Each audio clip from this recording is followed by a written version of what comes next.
Hello and welcome guys to the another project of MLOps, and here we will be using Databricks and MLOps. So first of all, what is Databricks? So Databricks is a big data platform, or you can say processing platform, founded by Apache Spark creators, and then it is very popular for providing just-in-time cloud-based platform for big data processing. Now, so basically it is an industry-leading cloud-based data engineering tool used for transforming, processing massive quantity of data like in TB.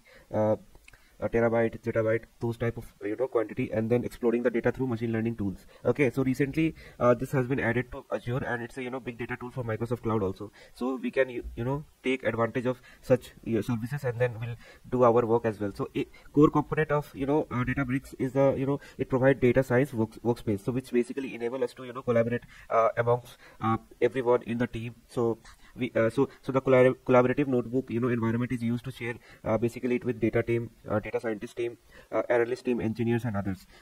So this is what basically very advantage of Azure Databricks. And then what is MLOps? MLOps is a open source platform for managing end-to-end machine learning lifecycle. So what we have done here in Azure ML, we will be doing the same thing using MlfLow. And the components of MlfLows are tracking, model, projects, and model registry. So we will be seeing all this in practicals.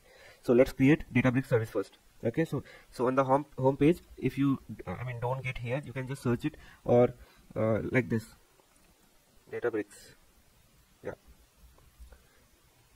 now you have to create one, or if you want to create from here, you can create from here. You just have to click create button here. So what is your subscription? You have to select that one, and then resource group. So I will be using my default one. Then workspace tab that you want to give, I want to give MlfLow. Okay, now region, I am selecting Central India. Now pricing tier, it's like up to us. So like we can select standard package. So since our goal is to see how MlfLow is working on Azure Databricks. Okay, so let's create that review and then create it. So it's the deployment has been started, so it will take 1 minute to deploy all this, and then we can use Databricks services for testing out MlfLow. So you can see here resources are being created. Now we can see that our deployment is complete. Now we can go to our resources. Now we have to launch our workspace. Now you can see it is launching.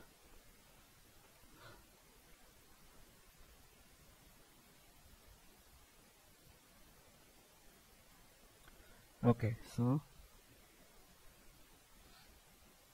yeah, so it is done.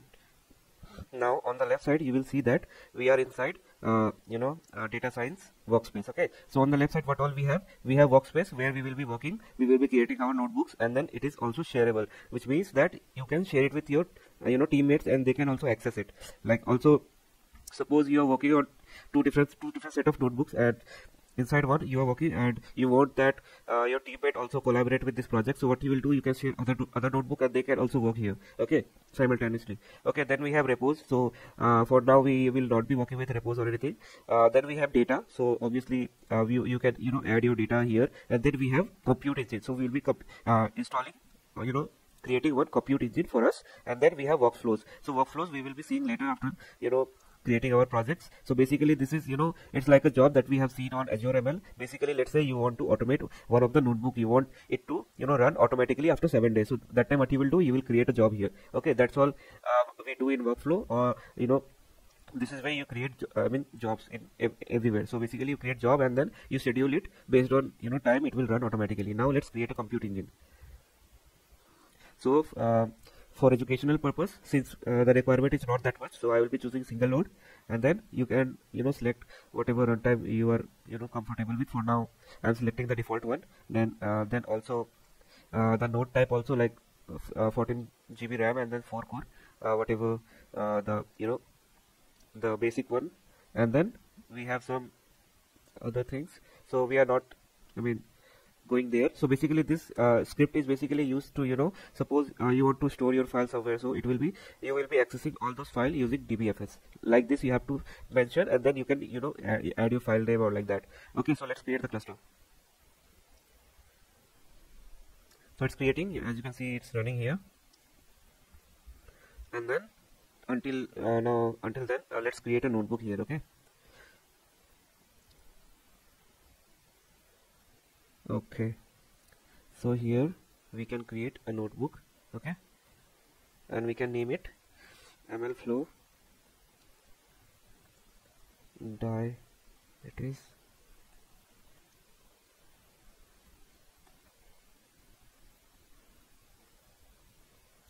Okay, now language should be Python only. You can also, as you can see, you can, you know, use SQL also. Like suppose you want to do pre-processing and all that, so you will be creating SQL notebook, and then you can do all your, you know, experiments there. You know, loading 1 lakh rows of data, 2 lakh rows of data, and then transforming all them. So all those things you can, you know, query and then transform based on your requirement. So our requirement is Python, so let's say Python. And then which cluster? So basically this cluster, obviously you will see here after creating it. Okay, so obviously I want to select this cluster. Okay, now create that notebook. Now you can see this is the home page of our notebook. Okay, so we will be running our codes here. Okay, so on the left, on the top, we will have, you know, files, all the thing that you have seen, you know, on Jupyter Notebook. Similar type of thing you will be seeing here as well. Okay, so let's start the coding. As you can see, it is, you know, the cluster is, you know, starting basically. And on the right side we have, you know, instead of going there, you can also schedule from here as well. And on the right side we have, you know, MLflow tracking. So you know, it basically the Databricks ML, you know, Microsoft Databricks, you know, it come with, you know, MLflow integration on by default. So you will see experiments section here. So once we will start our coding, you will see all the experiments on the here. And then this one is history, revision history. You can, you know, go to you know, previous code, or you can, you know, revert if any changes you have made and the code is not working. Okay, and then there is variable explorer. So basically whatever variable you have defined, let's say you have, you know, so much, I mean the code you have wrote, the project is so long, and now you want to explore those variables, so you can directly come here, and this is like a shortcut. Okay, and you can explore from here. Okay, let's start the coding part. Okay guys, so let's import our all the libraries. Okay, so let's do that. Pandas, then NumPy. Also guys, I wanted to show you, suppose you want to, you know, install a library which is not present. So how you will do it? You go to compute. Okay, and then you click that compute, and here you will see library section. Okay, so here you can install new one. So this is the way we basically install in Databricks. So once you click install, you just have to, you know, select this wheels selection, and then you have to give, you know, what is a library name what you want to install. So suppose I want to install MlfLow, so you can just give the name of package and just click this install button, and it will do that. Now suppose you want to, you know, specify the version, so you can do this way, like, okay, 0.1 version I want to install for MlfLow, and if you click install, it will install if it find that is a valid version. Okay, so this is how you will you know, do it, installation of your libraries. So let's go to our page. So import OS system import. So I will be using, you know, Elasticnet model here for this diabetes project. Okay, so let's go ahead and, you know,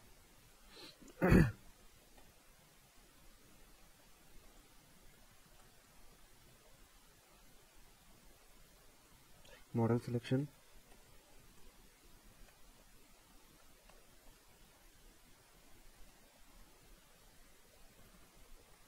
print split. Now we have to import also, you know, lasso, init, and then that particular model. Okay, Elasticnet. So for that, what you have to do? Import sklearn from linear model. Dot linear model. Import Elasticnet lasso. And for that, I also will be, you know, logging Elasticnet, you know, graph. So let me show you how it looks like. Elasticnet net diagram. So this is how okay, not this example. Let me go to images. Yeah, something like this it will appear. Okay, so that is we will going to function it. Okay, so last thing we have to import is all the metrics. Okay,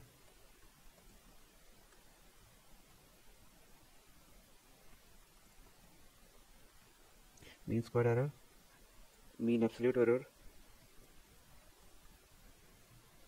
and R2 score. Let's see now by running it. So as you can see, our compute is running, and I see a error. What is that? Okay, line number 6. Okay,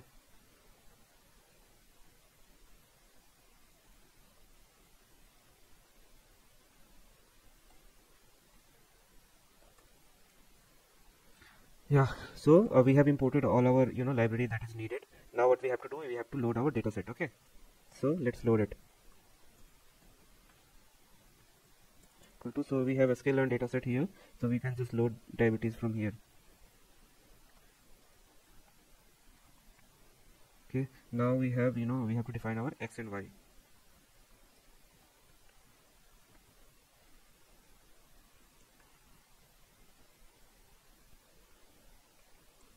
Now let's seed it also.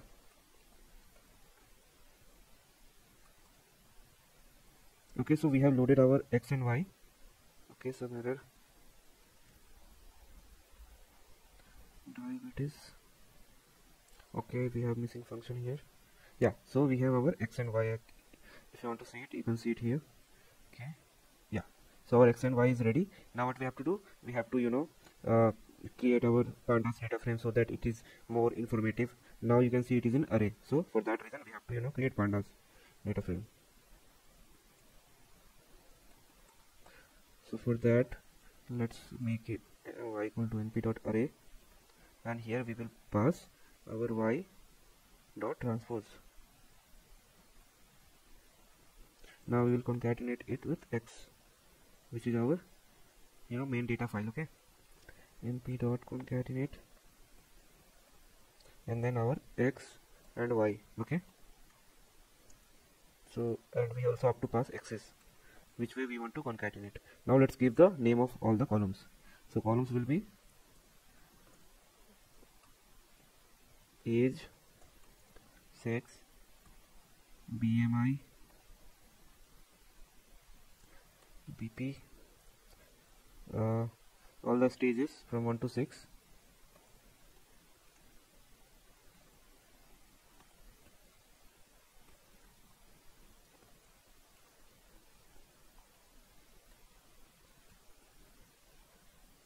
And progression. Okay, we have defined our all the columns. Now what we have to define, we have to define our data frame,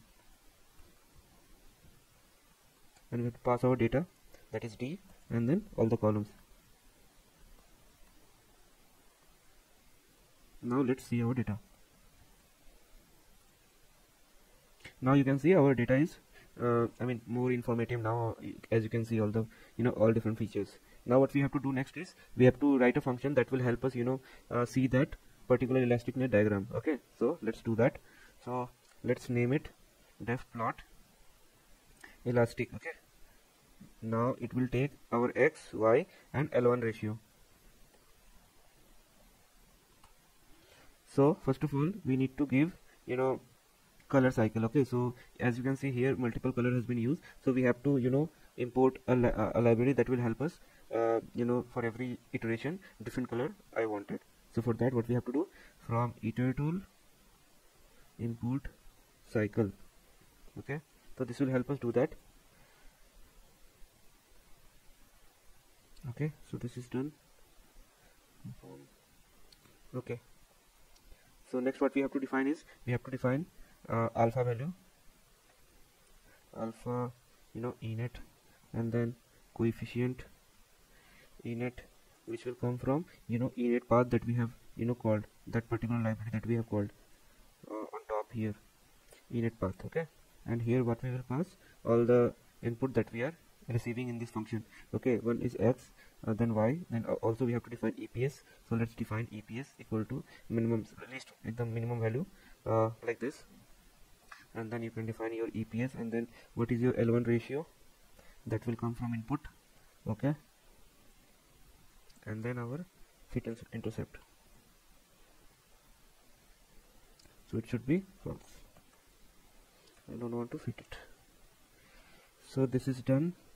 Now next is we have to define our figure. Okay, so before that, let's define image as global, because we want to access outside the function also. Okay, so for that, now next we have to define is figure.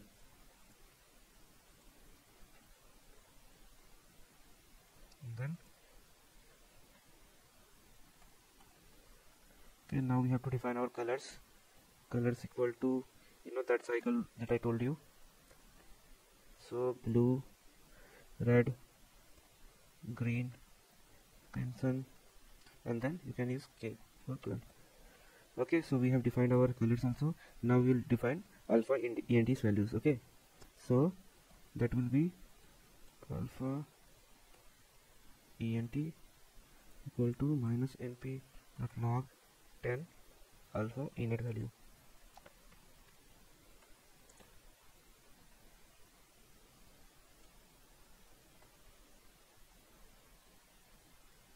Then we have to iterate with let's see, in zip or alpha init and our colors. Okay,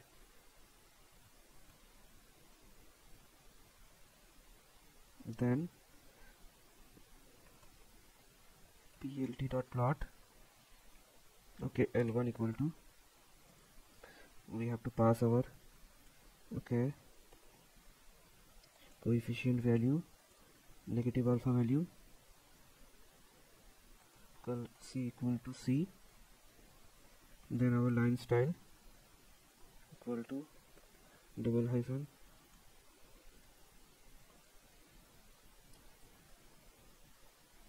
then we have to give our X labels, Y labels, titles. So for that we'll use plt dot components, X label dot Y label, title. So let's give them. Okay, so it will be log of alpha, then on the y-axis we will have coefficients, and then title will be so we have to use dynamic alpha values. So let's define title equal to elastic net path by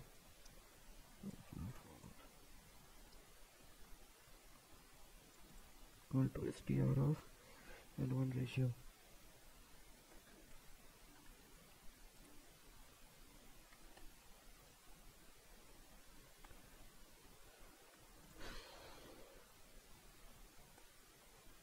Okay, and now we'll put that title here. So now our access should be tight, so that's why we need to define it explicitly.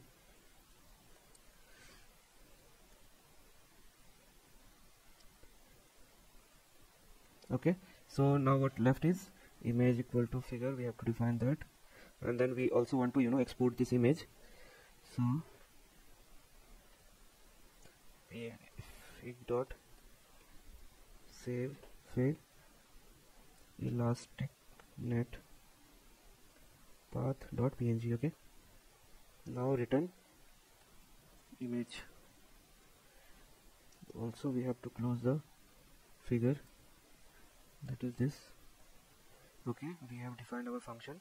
Now we'll go to the modeling part. So for modeling part we will also define one function that will help us evaluate all the matrices. So for that, let's define one more function that will be our matrix. Okay, metric for model. Now here what we will take, we'll take actual and predictions. Okay, now let's create it. So return will be f1 score, root mean square error, mean absolute error, R2 score. Okay, so RMSE, MEA and R2. Okay, so let's define all these three.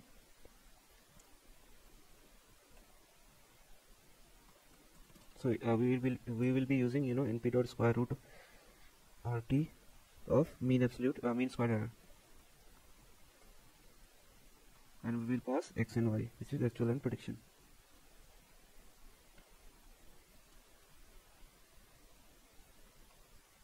Then we will have MAE and R2. So for that, let's copy here.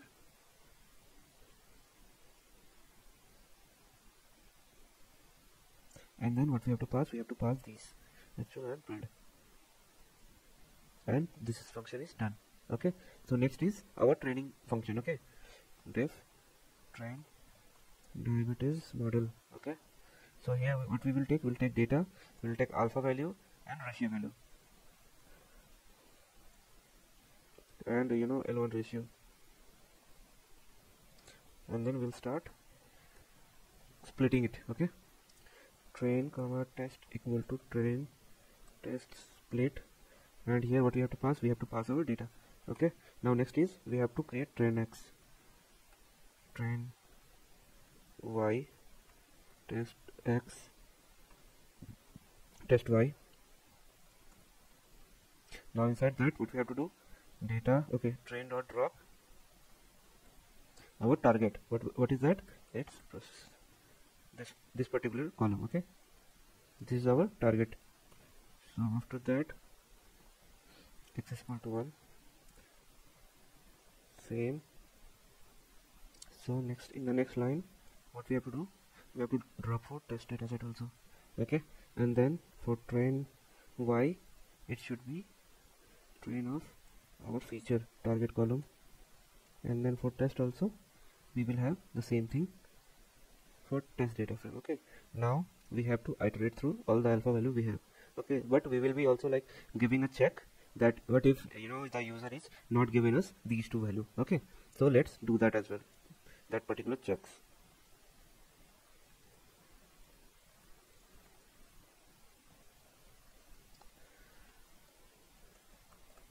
Okay. So what we will do, if float of the particular one alpha is none. Okay. So that time what I will do, I will basically give a certain value that is 0.5. Okay. 0.05. Now what next is, we will also check else if it is given. So alpha equal to float of this particular input. Same for that other one.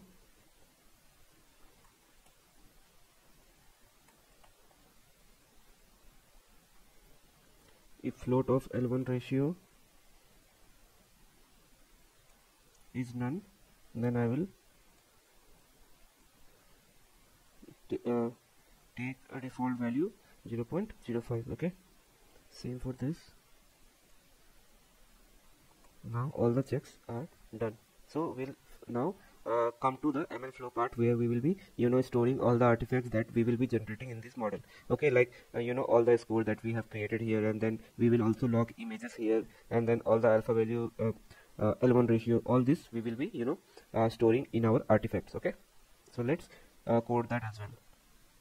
So here we will start with MLflow dot start run, and then we will go inside it, and then what we'll do, the very first step is train your model. Okay. So LR equal to elastic net, and then you will pass all the parameters. So alpha equal to alpha, L1 score, and then we have to so every time you want to run, we want to froze the scores. So for that reason, what you want to do, you want to set your random state equal to 42. Okay. Since you have set the same number above, so for that reason we have to set it 42. Okay. Now what we have to do, we have to fit our model. Okay. So fit with train x and train y, and then we have to bring the predictions. So let's say LR predict equal to LR dot predict test x. Okay. So now what we have to do, we have to evaluate our matrices. So for that, what we have to call,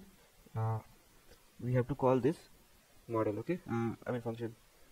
So let's bring our values. and we will pass this. And what we will be passing, our prediction is LR predict, and our actual is our test y. Okay, let's test y. Okay, now we will be logging all of them as well as printing them. Print C.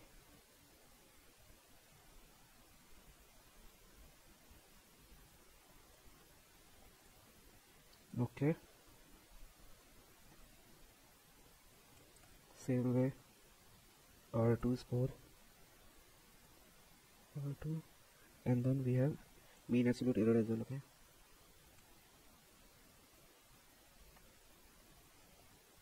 and now the only thing left is elastic model.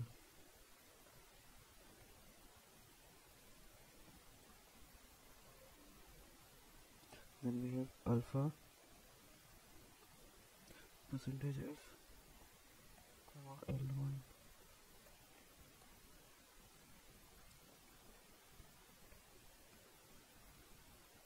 Okay, now what we have to do is we have to pass our these two values. Okay, percentage is equal to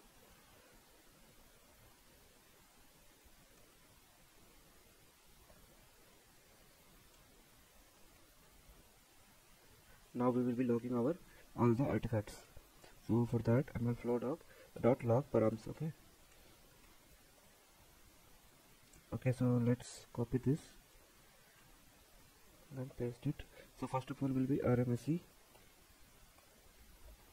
second will be our R2,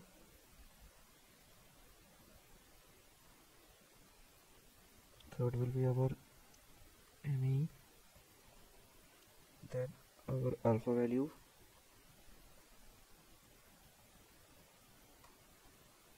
then our L1 ratio, and our model also.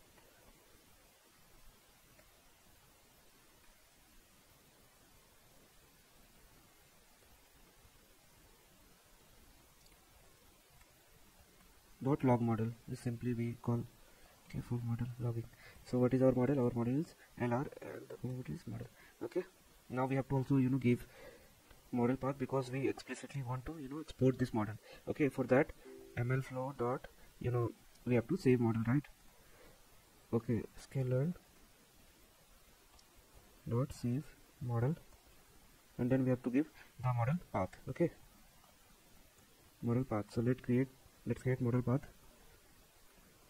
equal to, like I said in the beginning of the video, we anytime we want to access path we have to give dbfs. Okay, and inside dbfs we have to give MlfLow and what is the name of the folder that you want to save in. So I want to save it in test diabetes. Okay, and then you have to give the the alpha and L1 ratio of that particular model, so that you can track, okay, this particular model is for this alpha and this particular model is for this alpha. So that way you have to explicitly define their one type of version, you can say. Okay, so for that you have to give percentage F and then again percentage F, because we are explicitly mentioning two things, that is alpha and L1 ratio. Okay, so here it will be alpha and L1 ratio. Okay, so this is how you will be explicitly mentioning the version of model in Databricks. So after this what we have to do is we have to do our that particular plots that we have basically created, we also have to log that, right? So for that image equal to plot elastic, and then what we have to pass our x, we have to pass our y and our L1 ratio. So now it will create our path. So basically this will create path and coordinates of x and y. So basically you are also passing what will be the length of that particular path, and then it will calculate all those things, and then we will be plotting it. Okay, so as you can see here we have defined our plot elastic, and again now we have to log this, right? So in MlfLow we have to use a log artifact for images. So let's do that. Dot log artifact, and here you have to pass your image name. Okay, so what was that image name? This one. So just paste it and it is done. Now I also want to return information about the best run. So for that, define best run equal to run.info and return best run. Okay, now here we have to create run variable. So let's do this way. Okay, so as you can see, our modeling part is also done, and whatever the things basically we will be exporting all those to our MlfLow, and it will log all the artifacts that we are defining here. Now let's run this. Okay, so that is successful. Now what we have to do, we have to check whether do we have any file at this particular location. If there is, let's delete all of them. Okay, so in Databricks, how we do it is fs remove anything that is at this place. Okay, dbfs/mlflow and then test diabetes. Okay, so it will return boolean value. Okay, either true or false. Okay, false, then we don't have any data. Okay, now let's call the model function. Okay, so call the model, and what is our name of the model is train diabetes model. Okay, and we have to pass these many informations. Okay, so let's set our alpha value equal to 0.01 and then ratio also 0.01. Let's test it out how it is performing. Okay, so let's run it. MlfLow is not defined. Okay, MlfLow. Okay, we haven't defined MlfLow.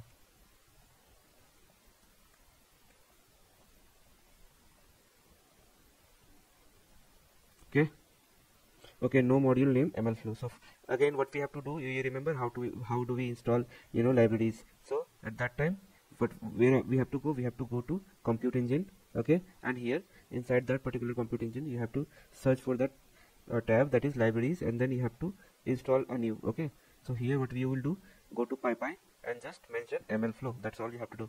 Okay, now it will take some time, like 30 to 40 seconds to install MlfLow, and once it is done, the status will be like installed, something like that. So let's wait for some time and see how much it takes. So as you can see, the MlfLow has been installed. Now we can go back to our notebook. Now let's rerun it. Okay, now we can see that there is no error. Okay, so this is how you will be installing any library, by going here.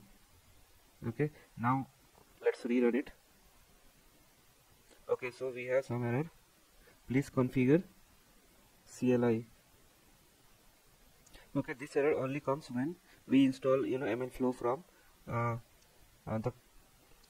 the compute. So let's do this. Pip install MlfLow, and then that error will not come. Okay, so this is done. Now let's rerun it. Okay, now the error is different. Okay, I haven't run this, or what? Yeah, I now run it. Now let's run this. Okay, so I think we have to run everything from top.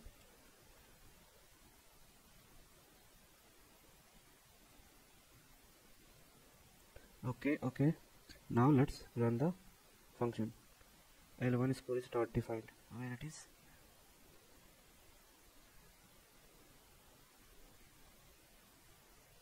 Okay, so it is ratio that I have mentioned. Okay, let's change it to L1 score only.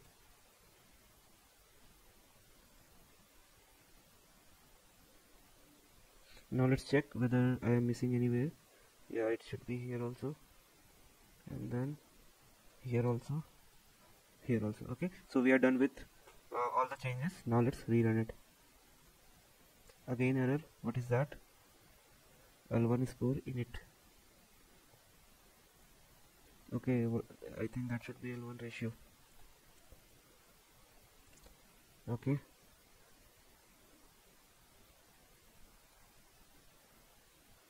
again one error, that is mean squared. Okay, naming error.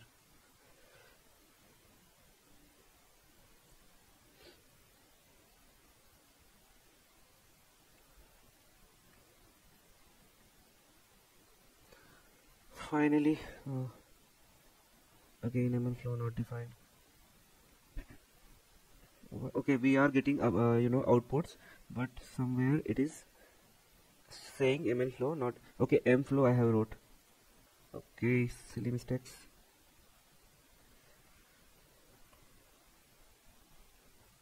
Okay, we have updated it. Now let's rerun it. One more error, that is log param take only one parameter. Okay. Okay, so I found the error. That is, it should be param, not params. Okay, so we are done with all the changes. We don't have any error. Let's rerun it. Again error. So here is I am missing n sklearn.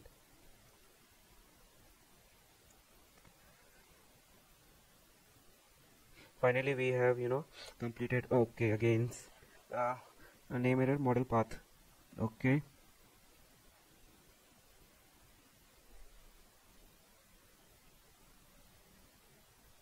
it's model path that I have wrote. Disgusting. Okay, finally you can see that it has logged our experiments, this one run experiment. So we will see it here. Okay, now you will see all the experiment that we have just done. Now we will see all of them. Now we will be exploring this part as well. Let's first fix this error. Okay, PLT error. Okay, so we haven't defined matplotlib or what. Yeah, we haven't defined it. Plot. Yes, this is done.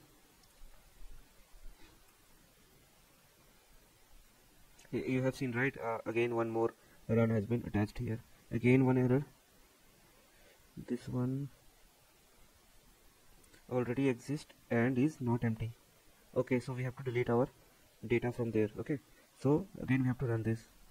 Okay, now it is true because there was data. So let's hide that. Oh no, it's running again. Okay, so that is done. Oh my god, so we have to run everything again. So let's run that. Okay, run this one also. Now let's comment this. I don't want to run it again. Okay, so that is done. Let's run our model. You will see here automatically one will get added, and we have our image as well. Now it is saying something related to shape. Okay,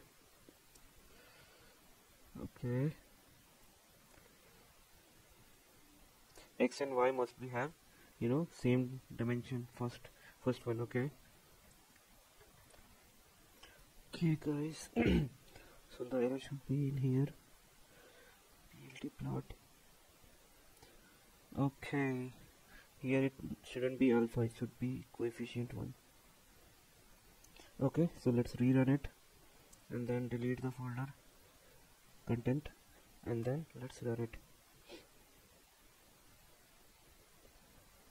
Okay, so as you can see, our run is successful and we will see all the details like artifact URI, where the location is, and then experiment ID, start time, end time, all those information. Okay, so now you remember, right, guys, we have defined our image globally right here, so that means that we can also access from outside. Okay, so let's do that.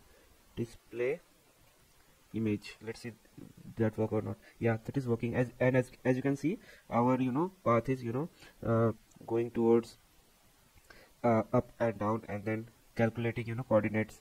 So this is what ElasticNet does. Okay, so let's check for other combinations.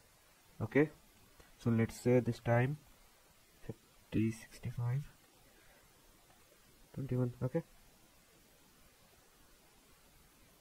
and you will see, I mean, we will keep running, and all the experiment will get stored here all the time. Now again see, display the image. How does it look like? Okay, as you can see, now it is little bit different from the previous one. So for example, let's say this one is the best one. Okay, so let's store that particular model information here. Okay, best model. Okay, now we will see how we move our model from staging to production and such information. Okay, first store them and we'll explore this part now. Okay, so we have ran our model. Okay, we should delete our previous informations. Okay, so now that is deleted. Now we'll run this. Okay, so here we can see there is other section also, but it is not visible. The experiment section is not visible here. So what we will do, we'll go from here. So as you can see, there is a expand button. You can click this and you can go to that particular MlfLow experiment part.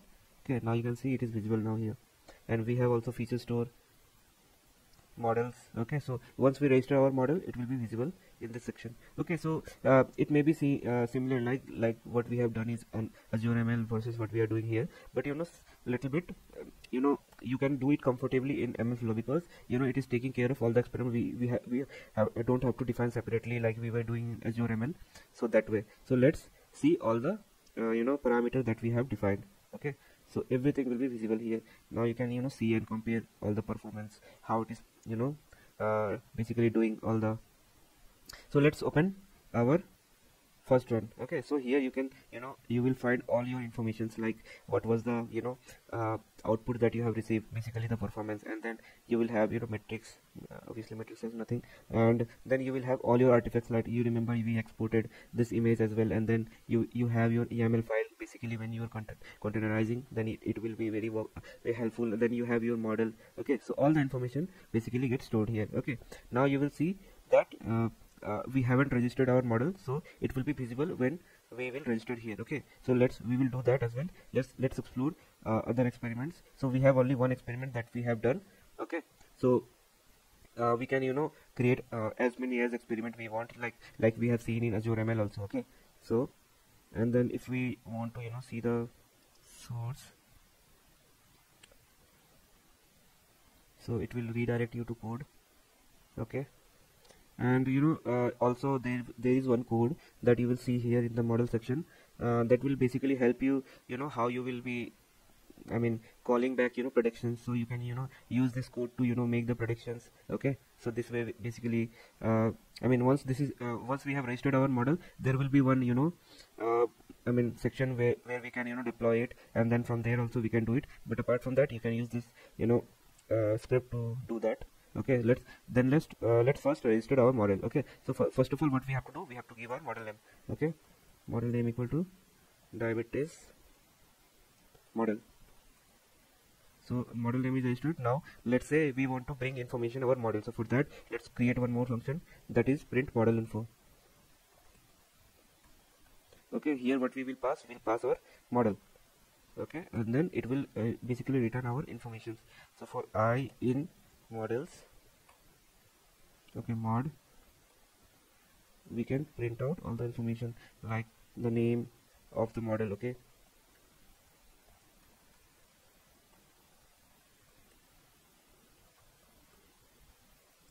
so we can print name, print version, print current stage,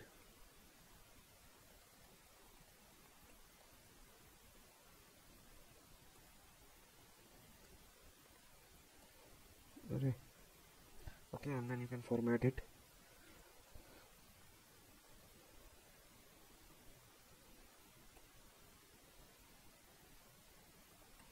I.current.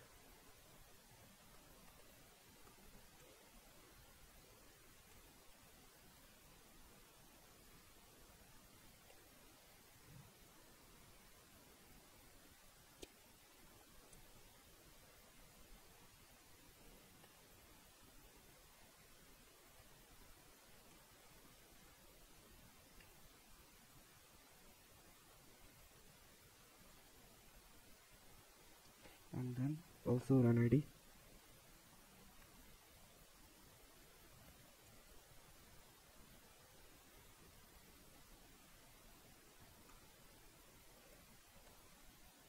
Okay, so this is done. Now what we have to do, we have to bring one model, or you can say, since we don't have any registered model, we have to register, and then we can bring information from registered model, which, like, suppose you have one registered model and then you want to see what is the version of that model, or run ID, or what is that name or current stage that you want to know. So for that, basically this will be helpful to read all those informations. Okay, so let's code that. So first of all, we will register that model, our model, and then we will bring information. So for that, we have to create client equal to MlfLow dot tracking, and then we have to call that particular client. Okay, so let's write that. So first of all, we will use try and accept code, because with same name there can be multiple model. Suppose you are working with team and same time you and your friend has exported same name model, so that time it shouldn't it should basically track that error. So if there is same name model already available, so that time what it will do, it will basically avoid to override that model. So it will basically tell us that not possible. Basically it will throw us error, so that we can use other name, or what we will do here, we will update the version for that model. See, so that's why we are using accept keyword here. Okay,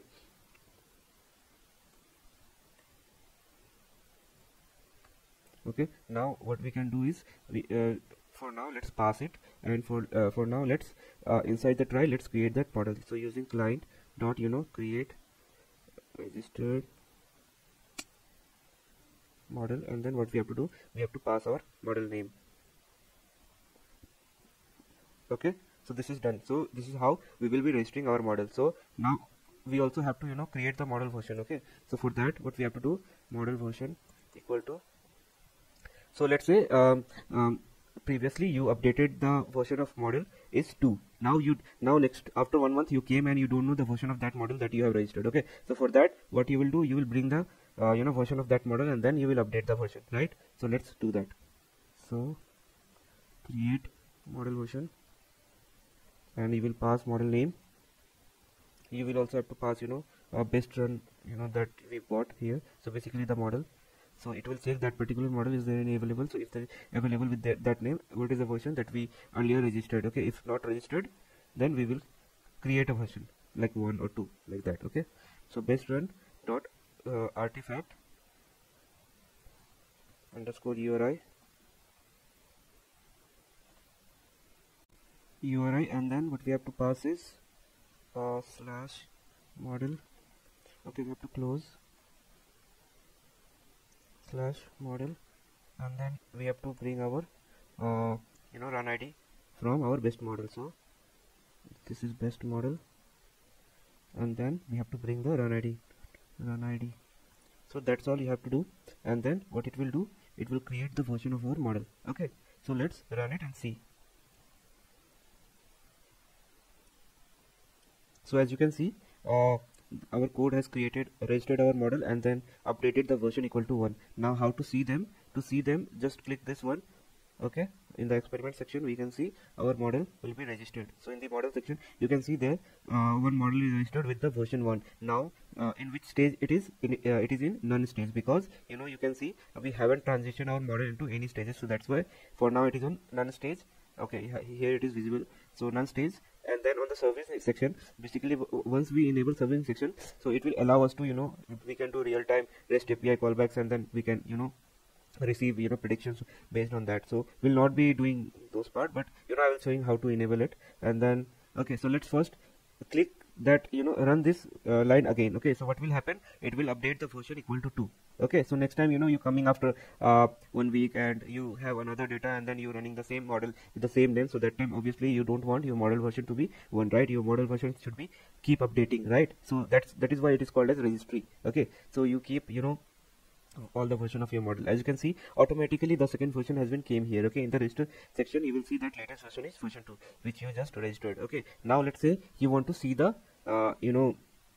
basically I mean obviously someone can come and I mean they don't have to they don't have access to access this this page. So what he can do is, or he or she can do is basically write a code that will help get the details of what is the current model basically on production, those information. Okay, what is the name of the model, what is the version, what is the run ID.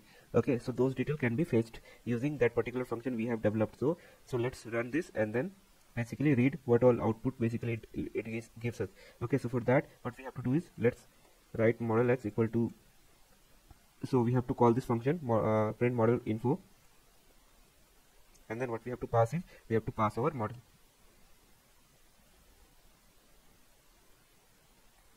Okay, let's name it model x. Now what we have to define model x here, and then using client what we have to bring, we have to bring the version details, right? Get version detail.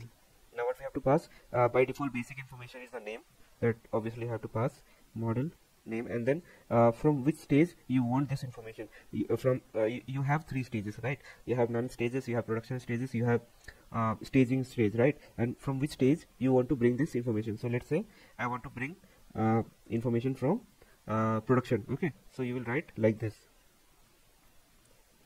from production stage I want the details of all these version. Okay, so let's run this. What it is saying? Okay, latest. Okay, now let's see the detail. Okay, so basically what this means, it returned us none. That means we don't have any model in production. Okay, same way you can see for staging area, but let's say we don't have any our model registered on any stage, so let's remove it. Okay, I just want the information of our model. So as you can see, we have our diabetic model, and then the version of that model is 2, as we have seen here.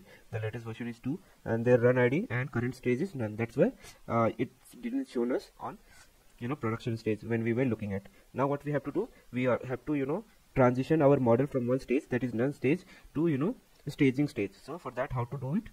So let's say client dot you have to use transition model version stage function. Transition model stage function, and then basic necessity is name and the version. Okay, so name equal to model name, and then version equal to model version. Okay, model version dot version that you will be passing, and then to which stage you want to pass this model. Okay, so I want to pass it to staging area. Okay, so let's run this. Comma.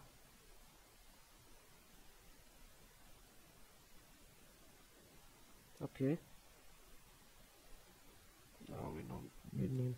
Yeah. So now you can see our model has been successfully transferred to staging area. Now to see it, let's go to registered model. Now you will see our model is in staging area. Now let's say you want to move it to, after understanding that okay, my model the previous model and the current model is basically have no drift. Basically they both are performing same. So that time what you will do, you will transition your model into production area, right? So basically in the staging area we basically compare model performance, previous model versus current model. Okay, current model or new model you can say.